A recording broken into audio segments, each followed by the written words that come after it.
We welcomed in particular the intention of the Greek authorities to accelerate the work with the institutions. The agreement of the 20th of February remains the framework for the negotiations, and that a comprehensive deal is necessary before any disbursements can take place. We will continue to monitor the situation. A small final positive element, the EFSF received a payment from Greece today.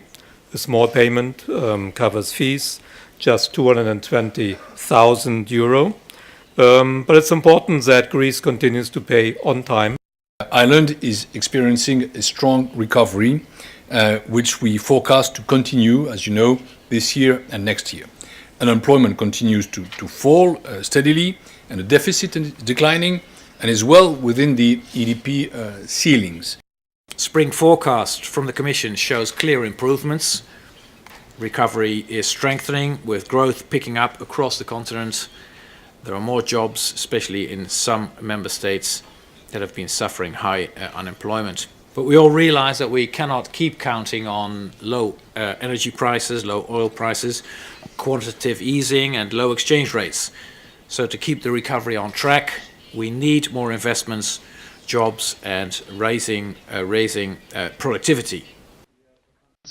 Our government has been striving to find common ground between the previous program's memorandum of understanding and our government's policy agenda, which is and always has been antithetical to the MOU, critical of the MOU. It has not been easy.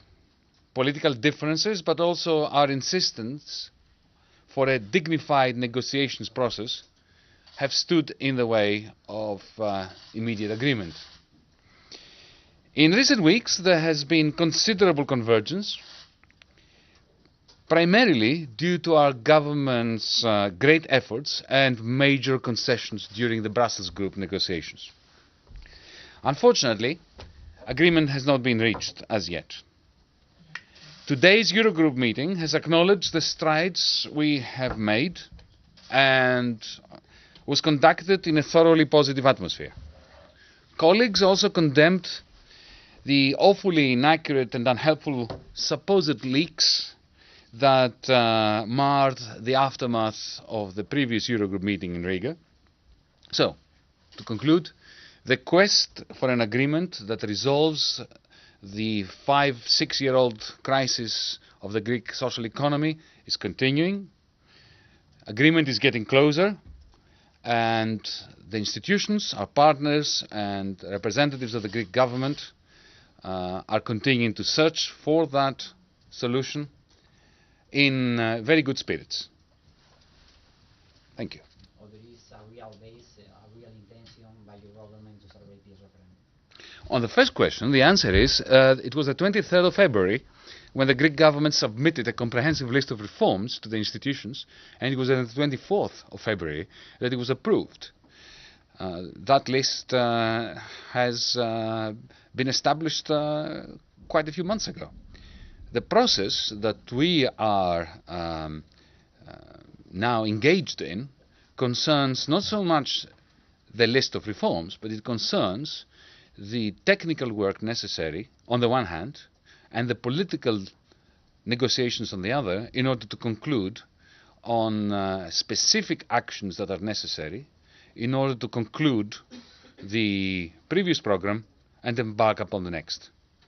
On the second question that you asked concerning a referendum, a potential referendum, this is a matter for the Prime Minister, the Cabinet, and ultimately, from the perspective of the Greek Constitution, of the President of the Republic. I'm the Minister of Finance, so you will allow me not to answer the question in any greater detail. A referendum is always available to the government and to the President of the Republic in order to elicit the support of the Greek people when it comes to pivotal decisions that need to be made. There is no commitment to use it. It is a tool which is available to the Greek government. At the moment, it's not something that is on the radar screen as far as we are concerned.